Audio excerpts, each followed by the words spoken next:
바벨론 왕 느부갓네살의 19째 해 5월 7일에 바벨론 왕의 신복 시위대장 느부사라단이 예루살렘에 이르러 여호와의 성전과 왕궁을 불사르고 예루살렘의 모든 집을 귀인의 집까지 불살랐으며 시위대장에게 속한 갈대아 온 군대가 예루살렘 주위의 성벽을 헐었으며 성중에 남아있는 백성과 바벨론 왕에게 항복한 자들과 무리 중 남은 자는 시위대장 느부사라단이 모두 사로잡아가고 시위대장이 그 땅에 비천한 자를 남겨두어 포도원을 다스리는 자와 농부가 되게 하였더라. 갈대아 사람이 또 여호와의 성전의 두 놋기둥과 받침들과 여호와의 성전의 놋바다를 깨뜨려 그 놋을 바벨론으로 가져가고 또 가마들과 부삽들과 부집개들과 숟가락들과 섬길 때에 쓰는 모든 놋그릇을 다 가져갔으며 시위대장이 또 불옮기는 그릇들과 주발들 곧 금으로 만든 것이나 은으로 만든 것이나 모두 가져갔으며 또 솔로몬이 여호와의 성전을 위하여 만든 두 기둥과 한 바다와 받침들을 가져갔는데 이 모든 기구의 놋 무게를 헤아릴 수 없었으니 그 한 기둥은 높이가 18규빗이요 그 꼭대기에 놋머리가 있어 높이가 3규빗이요 그 머리에 둘린 그물과 석류가 다 놋이라. 다른 기둥의 장식과 그물도 이와 같았더라. 이제 그동안 또 열왕기 상하 이렇게 쭉 보았는데요. 그래서 열왕기하 마지막 장에 저희가 도달했습니다. 그래서 열왕기하 또 마지막 장 또 이스라엘이 멸망하는 그거를 보면서 또 하나님이 주시는 교훈을 깨달았으면 좋겠습니다.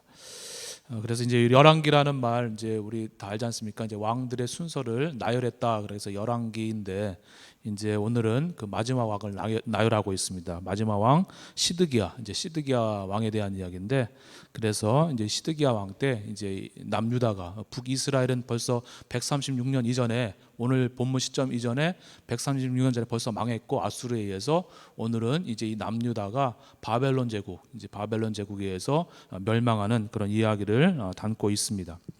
참 우리 참 이 이스라엘 백성이 참 얼마나 이 존귀한 백성입니까? 정말 하나님께서 아브라함의 후손으로 참 멸망 가운데서 이렇게 선택한 민족입니다. 그리고 또 어느 민족에게도 베풀지 않으셨던 그런 특별한 은혜, 그런 하나님의 특별한 은혜를 많이 베푸신 그런 민족이었습니다. 뭐 이렇게 이제 출애굽에서 탈출할 때 홍해 바다를 이렇게 가르시는 그 사건을 어느 민족에게도 보여주지 않았습니까? 정말 홍해 바다를 가르는 사건을 통해서 애굽에게서 건져 주시고 또 광야로 또 살 때에 또 낮에는 구름 기둥 또 밤에는 불 기둥으로 또 인도해 주시고 또 새벽마다 또 이렇게 만나를 내려주셔서 또 이렇게 만나를 먹으면서 40년 동안 살았던 그런 아주 특별한 은혜를 받았던 민족입니다. 그리고 또 반석에서 샘물을 터뜨려서 또 그런 반석에서 물이 터지는 경험을 통해서 그런 물을 먹기도 하고 또 하나님이 또 시내산에 강림해서 아주 불같이 타오르는 그런 하나님의 현현 그것도 이렇게 체험도 했었고 그리고 또 십계명 또 율법을 받았던 그런 아주 특별한 은혜 정말 어떤 민족 어느 국가에도 베풀지 않았던 그런 은혜를 받았던 그런 민족이었습니다. 그래서 이제 온 세계와 온 열방에 정말 이 하나님의 영광 또 하나님의 복을 온 땅에 증거해야 될 그런 민족이었는데 이제 오늘 완전히 이렇게 멸망을 하는 것입니다. 그래서 오늘 바벨론은 이제 이 남유다의 수도 이제 북이스라엘은 벌써 멸망했고 남유다의 수도 이제 예루살렘에 이제 쳐들어왔는데 시드기야 왕이 되기 전에 벌써 3차례에 걸쳐서 쳐들어왔었습니다. 그리고 이제 시드기야가 왕이 되어서 이제 4번째로 이제 이 남유다를 쳐들어오는 것입니다. 그래서 이제 25장에 그 4번째 예루살렘의 성에 대한 공격을 기록을 하고 있는 것인데요. 이렇게 이제 4번째 시드기야가 왕이 되어서 바벨론이 4번째 이제 이 남유다를 쳐들어왔을 때 이 선지자가 예레미야 선지자가 있었습니다. 그래서 예레미야 선지자가 그때 이런 말을 했습니다. 그래서 예레미야 27장의 말씀 같이 한번 저희가 몇 구절을 읽어보시면 여호와께서 이와 같이 내게 그러니까 예레미야에게 말씀하시되 이제 내가 여기서 나는 하나님을 말씀합니다. 이제 나 하나님이 이 모든 땅을 내 종 바벨론의 왕 느부갓네살의 손에 주고 또 들짐승들을 그에게 주어서 섬기게 하였나니 모든 나라가 그와 그의 아들과 손자를 그 땅에 기한이 이르기까지 섬기리라. 예레미야가 이 모든 말씀대로 유다의 왕 시드기야에게 전하여 이르되 왕과 백성은 바벨론의 왕의 멍에를 목에 메고 그와 그의 백성을 섬기소서. 그리하면 사실이라. 어찌하여 당신과 당신의 백성이 여호와께서 바벨론의 왕을 섬기지 아니하는 나라에 대하여 말씀과 같이 칼과 기근과 전염병에 죽으려 하나이까라고 이렇게 예레미야가 말씀을 한 적이 있습니다. 그러니까 이제 이 바벨론이 시드기야가 왕이 되었을 때 네 번째로 이제 쳐들어왔는데, 그때 이제 예레미야가 이제 보통 이제 민족주의자 같으면은 이제 다른 나라가 쳐들어왔으니까 이제 칼 들고 이제 뭐 또 그 자는 뭐 칼은 없었겠으니까 뭐 삽이나 이런 것을 들고 이제 싸워야 될 거라고 이렇게 부추기기는커녕 오히려 항복하라고, 싸우지 말고 투항하라고 이렇게 얘기를 하고 있는 것입니다. 참 이렇게 또 그래서 이제 이 바벨론과 전쟁하지 말고 항복하라고, 빨리 항복하라고, 어서 항복하라고 이 예레미야 선지자가 그렇게 얘기를 했었습니다.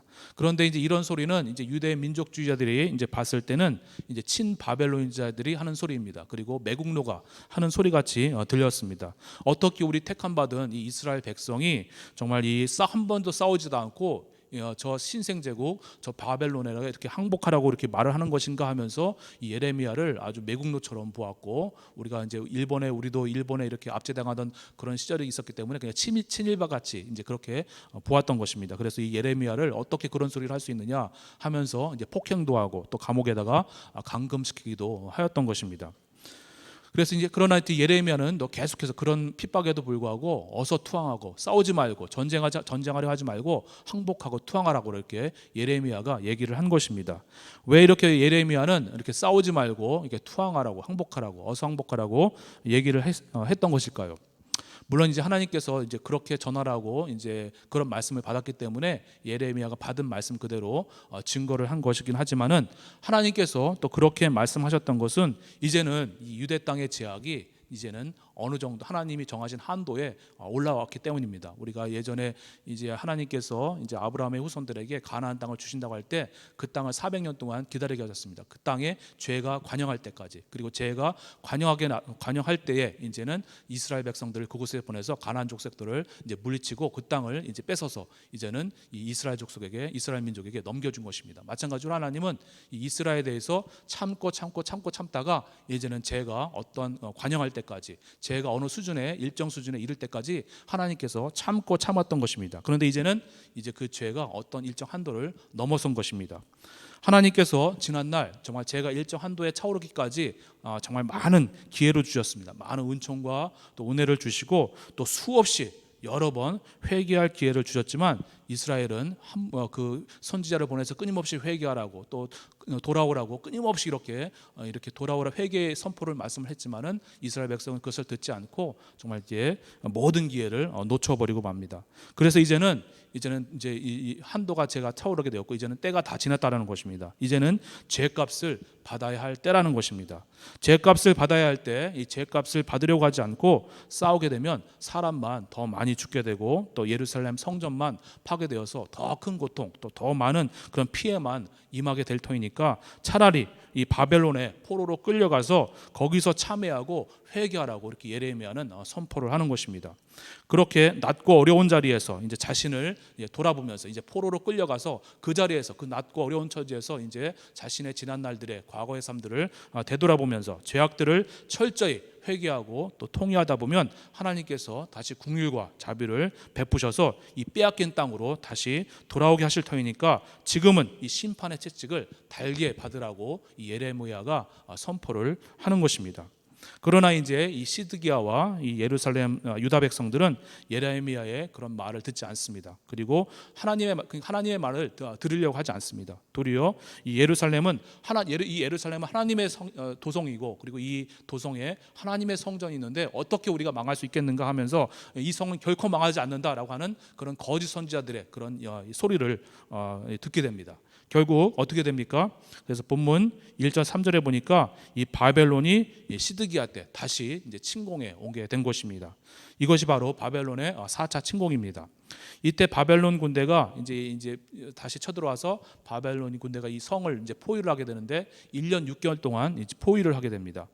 그러다 보니까 이제 이 성 안에 이제 포위가 되었다 보니까 성 안에 음식을 구할 수가 없어서 양식이 떨어지고 아주 고통이 매우 심하였습니다. 그래서 이런 고통이나 이런 참성을 보고서 예레미야가 이제 그것을 목격하고 그 참상의 또 실상과 또 그에 대한 비통과 애통을 이제 예레미야 애가서에다가 기록을 한 것입니다. 그 중에 몇 구절만 보기로 원합니다. 그래서 예레미야 애가서 2장 20절의 말씀에 보면 이런 말이 있습니다. 여호와여 보시옵소서, 주께서 누구에게 이같이 행하셨는지요. 여인들이 어찌 자기 열매 곧 그들이 낳은 아이들을 먹어오며, 그러니까 자기 자녀들을 먹었다라는 것이죠. 배가 고파가지고 자기 자녀들까지 잡아먹고, 또 제사장들과 선지자들이 어찌 주의 성소에서 죽임을 당하오리이까. 이제 이렇게 또 늙은이와 젊은이가 다 길바닥에 엎드려졌으며 굶어서 걸어가다가 죽기도 하고, 또 내 처녀들과 청년들이 칼에 쓰러졌나이다. 주께서 주의 진노의 날에 죽이시되 긍휼히 여기지 아니하시고 도륙하셨나이다. 또 애가서 4장 10절에도 딸 내 백성이 멸망할 때에 자비로운 부녀들이 자기들의 손으로 자기들의 자녀를 삶아 먹었도다라고 이렇게 얘기를 하고 있습니다. 정말 이게 1년 6개월 동안 성을 포위하다 보니까 먹을 것이 없어서 자기의 자녀들도 삶아 먹고, 그리고 또 걸어가다 죽고, 또 그렇게 사람들이 그냥 굶어서 죽다 보니까 전염병도 생겨서, 아까 우리가 예레미야가 이제 예언한 것처럼 기근과 전염병에 죽으라고 했는데 정말 기근으로 죽고, 또 그 죽으면서 사람들의 시체 속에서 전염병이 퍼져서 죽는 그런 참상을 예레미야가 보고서 애가에다가 기록을 한 것입니다. 그래서 그것을 예레미야가 이렇게 고백을 합니다. 2장 11절에 예레미야가 2장 11절에 또 이런 말씀을 하고 있습니다. 그래서 내 눈이 눈물에 상하며 내 창자가 끊어지며 내 간이 땅에 쏟아졌다라고 이렇게 말을 하고 있습니다. 정말 눈물이 상하고, 그리고 창자가 끊어질 정도로, 그리고 간이 땅에 쏟아지는 것이 어떤 것인지 모르겠지만 하여튼 간이 땅에 쏟아질 그런 느낄 정도로 그런 참상을 보고 아주 슬퍼하고 심히 아주 정말 애통해하고 아주 안타까워했다라는 그런 말이 되겠습니다. 그렇게 1년 6개월을 정말 성 안에서 이 백성들이 고통을 당한 것입니다. 그리고 이제 그렇게 1년 6개월이 지난 다음에 본문 4절에 보니까 바벨론 군대가 이제 이 예루살렘 성의 일부를 허무는데 성공한 것 같습니다. 그래서 이제 그 성벽의 일부를 허물고 이제 그곳을 통해서 이제 이 군대가 쳐들어오게 된 것입니다. 이에서 바벨론 군대가 이제 성 안으로 이제 진입을 했기 때문에 이제 이 시드기야와 그 시드기야를 호위하는 호위병들이 함께 이제 도망을 가게 됩니다. 그래서 바벨론 군대가 이제 또 이 시드기야 왕을 쫓아가게 되는데 5절 말씀을 잠깐 보겠습니다. 갈대아, 그러니까 발대아는 이제 바벨론 군대를 말하는데, 바벨론 군대가 그 왕 시드기야를 뒤쫓아가서 여리고 평지에서 그를 따라 잡음에 왕의 모든 군대가 그를 떠나 흩어진지라라고 이렇게 말씀을 하고 있습니다. 정말 이렇게 이제 시드기야가 하나님께 버림을 받으니까 이제 그를 돕던 호위병조차도 다 이제 떠나서 흩어지게 되었다라고 이렇게 기록을 하고 있습니다. 자, 이렇게 사람이 하나님께 이렇게 버림을 받게 되면 그 주변의 모든 사람들이 다 떠나게 되어 있다라는 것입니다. 그리고 5절 7절에 보면 이 시드기야가 이제 바벨론 왕에게 포로로 이제 끌려가게 됩니다. 그리고 이제 바벨론 왕 앞에 잡혀와 가지고서는 이제 그 자기 시드기야 자식들을 이제 이 시드기야 왕이 보는 앞에서 자녀들을 다 죽여버리고, 그리고 또 이 바벨론 왕이 이 시드기야의 두 눈을 뽑아버립니다. 그리고 이제 이 시드기야는 이제 쇠사슬에 묶인 채 감옥에서 이제 그 바벨론 감옥에서 갇혀 지내다가 이제 죽게 되었다라고 이렇게 기록을 하고 있습니다. 또 한편 또 이 백성들은 어떻습니까? 이 예루살렘 성 안에서 1년 6개월 동안 이 고통을 당하던 이 백성들도 이제 바벨론 군대가 이제 성 안으로 쳐들어와서는 이제 보이는 대로 죽였기 때문에 이제 또 보이는 대로 죽임을 당하게 됩니다. 또 성과 성전은 어떻게 되었습니까? 그래서 9절 10절 말씀을 거기를 읽어보게 되면, 여호와의 성전과 왕궁을 불사르고 예루살렘의 모든 집을 귀인의 집까지 불살랐으며 쉬 대장에게 속한 갈대아 온 군대가 예루살렘 주위에 성벽을 헐었다라고 이렇게 기록을 하고 있습니다. 이제 그 예루살렘 성의 성벽들이 다 파괴가 되고, 또 그렇게 자랑하던 정말 이스라엘이 얼마나 이 화려한 성전, 이 솔로몬 성전을 얼마나 자랑했습니까? 그 성전도 이제 다 파괴되었습니다. 이 성전만 있으면은 절대로 망하지 않을 것이라고 그렇게 믿었고, 또 그렇게 그 성전을 가지고 거짓 선지자들이 이렇게 거짓 예언도 했는데 그 성전도 다 파괴가 된 것입니다. 성전 안에 있던 성물도 이제 다 약탈당하고, 또 성전과 왕궁에 있는 모든 금, 은, 뭐 좋은 보석들, 그리고 놋도 전부 벗겨갔습니다. 그리고 이제 그 땅에는 이제 가난하고 비천한 사람들만 이제 그 땅에 남겨두고, 나머지 똑똑한 사람들, 또 이렇게 뭔가 힘 있는 사람들은 다 포로로 이제 이 바벨론으로 끌려가게 됩니다. 이제 거기서 70년 동안 이제 고생을 하게 된 것입니다. 정말 이 다윗 시대처럼 하나님을 정말 잘 섬기고 하나님을 중심으로 정말 전심으로 예배하면서 하나님의 뜻을 만방에 펼치면서, 또 복과 은총 속에서 열방을 다스리면서 열방으로부터 이 조공을 받아야 될 그런 민족, 그런 백성이었습니다. 또 솔로몬 시대처럼 하나님의 도를 배우려고 시바 여왕이 솔로몬을 찾아온 것처럼 정말 이렇게 모든 백성들에게, 모든 열방들에게 하나님의 지혜, 또 그런 축복을 전해줘야 될 그런 나라여만 했습니다, 이 이스라엘이. 그런데 오늘 아주 참혹하게 멸망을 당하고 있는 것입니다. 왜 이렇게 이스라엘이 참혹하게 비참하게 멸망을 하는 것입니까? 하나님의 말씀을 버리고 이방인처럼, 또 예수 믿지 않는 자처럼 살았기 때문인 것입니다. 하나님을 섬기긴 하였지만은 하나님과 바알을 함께 섬겼기 때문이었습니다. 진리를 따르지 않고 성경을 배우지 않고, 또 그러니 하나님의 뜻을 몰라서 자기 생각대로, 또 자기 마음대로, 자기 욕심대로 살았기 때문입니다. 이방 백성처럼 오로지 무엇을 먹을까, 무엇을 마실까, 무엇을 입을까에만 생각에 빠져서 오로지 돈 버는 데에만 집중하면서 살았기 때문인 것입니다. 돈을 벌어서 부자가 되었고, 또 사회적인 지위를 통해서 또 기득권을 소유하였지만은 예수 사랑 안에서 그 부를 나누지 않고, 또 기득권을 내려놓고 스스로 낮아져서 섬기는 삶을 살지 않았기 때문인 것입니다. 신명기 24장 18절 말씀입니다. 너는 애굽에서 종되었던 일과 네 하나님 여호와께서 너를 거기서 속량하신 것을 기억하라. 또 신명기 8장 2절 말씀입니다. 네 하나님 여호와께서 이 40년 동안에 네게 광야길을 걷게 하신 것을 기억하라라고 말씀을 하고 있습니다. 종되었던 시절을 기억하고 광야길을 걷던 시절을 기억하라고 하고 있습니다. 정말 애굽에서 종되었을 때, 또 40년 동안 이 광야길을 걸을 때는 부자도 없었고 가난한 사람도 없었습니다. 누구나 하나님이 내려주신 만나를 먹으면서 살았습니다. 그때는 또 기득권이라는 것도 있지 않았습니다. 그러나 이스라엘이 이제 가나안 땅에 정착하여 살면서부터 부자와 또 가난한 자들이 생겨날 수 있었기 때문에 하나님께서는 이 사회적인 빈부 격차를 지르기 위해서 또 안식년 제도와 또 희년 제도를 또 말씀을 하십니다. 그래서 이제 50년마다 돌아오는 이 희년이 오게 되면 자기가 본래 가지고 있던 땅은 남겨두고, 자기가 덤으로 얻게 된 땅은 다 원래 주인들에게 되돌려 주어야만 했습니다. 또 레위기 23장 22절의 말씀을 보겠습니다. 너희 땅에 곡물을 벨 때에 밭 모퉁이까지 다 베지 말며 떨어진 것을 줍지 말고 그것을 가난한 자와 거류민을 위하여 남겨두라. 나는 너희 하나님 여호와니니라. 또 레위기 19장 말씀, 너희는 재판할 때에 길이나 무게나 양을 잴 때 불의를 행하지 말고 공평한 저울과 공평한 추와 공평한 에바와 공평한 흰을 사용하라. 나는 너희를 인도하여 애굽 땅에서 나오게 한 너희 하나님 여호와라라고 이렇게 말씀을 하고 있습니다. 그렇게 하면 이런 제도를, 희년과 안식년 제도, 그리고 또 공평하게 이 사회적 정의를 이끌어가면서 하나님께서는 이스라엘 백성이 정말 사회적인 정의를 유지하고 또 회복하기를 원하셨던 것입니다.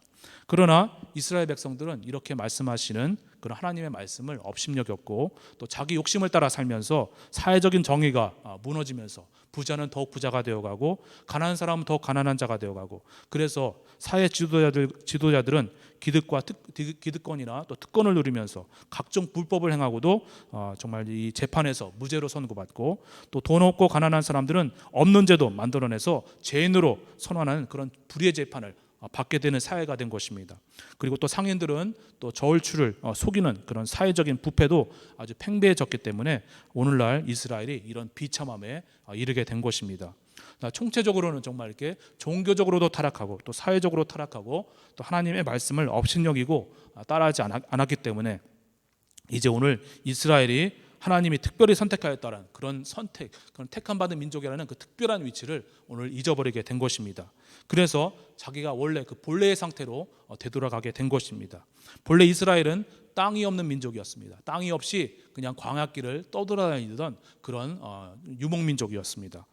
그런데 그런 민족을 하나님께서 불쌍히 여기셔서 이 가나안 민족들 원주민들을 물리치고 그 땅을 이스라엘에게 주신 것입니다. 그러기에 이 가나안 땅은 정말 본래 하나님의 땅인 것입니다.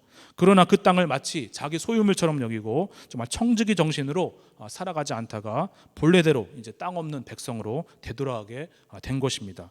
아담도 하나님께 범죄했더니 하나님이 말씀하셨습니다. 너는 본래 흙이니 본래 흙으로 돌아갈지니라 라고 이렇게 말씀을 하셨던 것입니다. 하나님은 하나님의 말씀대로 이 세상 역사를 끌고 가십니다.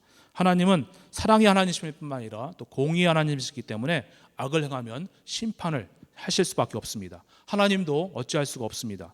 예수를 믿으면 구원을 하고 예수를 믿지 않으면 멸망시킬 수밖에 없습니다. 하나님이 전능하신 분이라는 것은 하나님의 말씀대로 개인과 국가와 인류를 이끌어 가신다는 의미이지 그냥 아무런 원칙이나 규칙이 없이 그냥 아무에게나 복을 주고 아무에게나 멸망시킨다는 그런 분을 의미하는 것이 아니라는 것입니다. 그러기에 우리들은 정말 이 성경대로 하나님의 말씀대로 살아가야 하는 것입니다. 성경에 기록된 하나님의 말씀대로 살다 보면 또 우리가 천국까지 평안하게 인도받을 수 있고 또 이 세상을 살아갈 때에도 복과 은혜가 임하게 되는 것입니다. 그러나 어떤 사람이라도 하나님의 말씀대로 성경 말씀대로 살지 않게 되면 오늘 이 남유다가 멸망해서 이스라엘이 철저하게 멸망한 것처럼 정말 그런 성경 말씀대로 하나님 말씀대로 살지 않게 되면 징계가 오고 또 그것이 쌓이다 보면 일정 한도를 넘어서게 되면 큰 심판이 멸망이 오게 된다라는 것입니다. 과거에 아무리 하나님께 큰 은총과 은혜를 입었다 할지라도 지난날에 아무리 홍해가 갈라지는 경험을 하고 만나를 먹는 경험이 있던 이스라엘이라 할지라도 하나님의 특별한 은총을 입었다 할지라도 오늘 지금 이 순간 하나님의 말씀대로 살지 않으면 멸망하는 길로 조금씩 이끌려 간다라는 것입니다.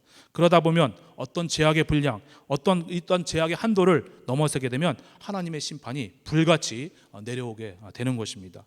정말 이스라엘 백성은 오직 은혜로만 살아갈 수 있는 백성입니다. 은혜가 떠나면 도무지 살아갈 수 없는 백성이 바로 이스라엘 백성이었습니다. 우리들도 마찬가지입니다. 우리도 하나님의 은혜에 의해서 정말 이 성도 안으로 정말 이 믿음의 세계 안으로 부름을 받았습니다. 우리도 은혜로서만 정말 살아갈 수가 있는 것입니다. 날마다 정말 은혜를 갈구하면서 정말 또 날마다 또 하나님과 막힌 담이 있으면 그 담을 허물면서 이렇게 하루하루 살아가야 되는 것입니다. 정말로 그렇게 살아가시는 성도분이기를 진정으로 축원을 합니다. 우리 기도하겠습니다. 오늘 공의 하나님을 보았습니다. 정말 공의 하나님께서는 이 공의를 집행하시되 죄가 간영할 때까지 또 죄가 어떤 일정 한도에 도달할 때까지 끝까지 참으십니다. 또 그리고 기다리고 참으시는 중에 하나님은 끊임없이 돌아오라고 또 회개하라고 그런 사랑의 손길을 끊임없이 보내십니다. 그러나 그런 음성을 거듭 무시하면서 제가 어떤 일정 한도에 도달하게 되면 무섭게 심판이 내려오게 되는 것을 우리가 보게 되었습니다. 정말 주님, 우리가 이 세상을 살아가면서 정말 하나님이 모든 것을 그냥 다 맡겨주신 것인데 그것을 내 소유물로 여기지 않고 청지기 정신으로 하나님이 맡기신 모든 것에 정말 충성하며 살아가게 없어서 기도했으면 좋겠습니다. 또 모든 것을 또 우리가 또 맡겨주신 모든 것에 불순종하고 또 불충성했던 죄악들을 용서해 주시옵소서라고 그런 용서를 또 간구했으면 좋겠습니다. 주여 하나님의 뜻을 나의 심령에 밝혀주셔서 하나님의 뜻을 깨달아서 하나님의 뜻대로 살기 없어서 말씀대로 살기 없어서 기도했으면 좋겠습니다. 정말 내 생각, 내 고집, 내 욕심을 내어버리고 하나님의 뜻을 따라서 좀 하나님이 감동 주신 대로 살아가게 없어서 먼저 하나님의 나라와 하나님의 뜻을 정말 이루면서 살아가는 성도와 교회이게 없어서 또 우리에게 어떤 소유, 어떤 기득권이 있다면 정말 예수의 사랑 안에서 나에게 주어진 그런 소유와 기득권을 예수 사랑 안에서 나눌 수 있는 넓은 마음을 주옵소서라고 기도했으면 좋겠습니다. 또 그러면서 또 정의로운 사회, 정의로운 민족, 정의로운 국가, 정의로운 세계를 이뤄나가는 주의 도구, 또 주의 교회가 되게 하여 주옵소서라고 기도했으면 좋겠습니다. 그러면 제가 먼저 기도하고 또 우리 통성으로 기도하시고 또 우리 개인적으로 기도하시겠습니다. 제가 기도하겠습니다. 하나님 아버지, 또 이 새벽 저희들 이렇게 또 불러주셔서 또 이 말씀으로 도전받게 하시고 아버지 하나님 또 은혜 받게 하시니 감사를 드립니다. 아버지 하나님, 정말 하나님께서 우리에게 모든 것을 주셨습니다. 다 하나님의 뜻을 이루고 또 하나님의 나라를 이루기 위해서 우리에게 맡기신 모든 것입니다. 그러나 우리는 미련하고 우둔하여서 마치 그것이 내 것이처럼 아버지 착각하면서 아버지 하나님 내 소유처럼 마음대로 행하고 내 생각대로 내 고집대로 행하였던 모든 죄악들을 용서하여 주시옵소서. 하나님, 우리들의 생각과 마음을 다시금 새롭게 하여 주셔서 내게 주어진 모든 것이 하나님께로부터 온 아버지의 것임을 깨달아서 그 모든 것을 내 것으로 여기지 아니하고 하나님께서 맡기신 것으로 여기면서 정말 청지기의 정신으로 정말 주님께서 맡겨주신 모든 일에 아버지 충성할 수 있도록 인도하여 주옵소서. 교회에서 맡기신 일, 또 가정에서 맡기신 일, 이 사회에서 맡기신 일, 이 모든 일을 통하여서 하나님께 충성하고 또 영광 돌릴 수 있도록 인도해 주시길 간절히 원하옵나이다. 아버지 하나님, 또 우리가 하나님의 뜻을 알아야 하나님 뜻대로 살아갈 수 있사옵나이다. 아버지 하나님, 우리가 하나님의 뜻을 알고자 하는 그런 간절한 마음을 더하시고 또 아버지 성경을 배우고자 하는 그런 열심도 더하여 주시옵소서. 또 성경을 열심히 배우고 하나님의 뜻을 열심히 배워서 하나님의 뜻대로 살아가는 성도들이 될 수 있도록 인도해 주시기를 간절히 원하옵나이다. 그래서 미련하게 내 생각, 내 고집, 내 마음대로 아버지 살아가지 말게 하시고 하나님의 뜻대로 하나님 말씀을 따라 살면서 복을 쌓는 성도가 되게 하여 주옵소서. 아버지 하나님, 정말 이렇게 죄악을 쌓아가서 아버지 결국에는 멸망할 수밖에 없는 그런 죄악을 쌓는 어리석은 성도가 되지 말게 하시고 복을 쌓아가는 성도가 될 수 있도록 인도해 주시옵소서. 하나님, 또 우리에게 가진 것이 있습니까? 또 우리가 소유한 것이 있습니까? 우리가 가지고 있는 기득권이 있습니까? 아버지, 또 이런 것을 예수의 사랑 안에서 내려놓고 정말 성도를 위해서 또 교회를 위해서 또 사회를 위해서 또 내놓고 나눌 수 있는 그런 복된 마음, 또 넓은 마음도 더하여 주시옵소서. 주님, 또 이 새벽에 우리를 기도합니다. 주님 함께해 주셔서 하나님의 능력 안에서 기도할 수 있는 힘 주시옵소서. 예수 그리스도 이름으로 기도드렸습니다. 아멘.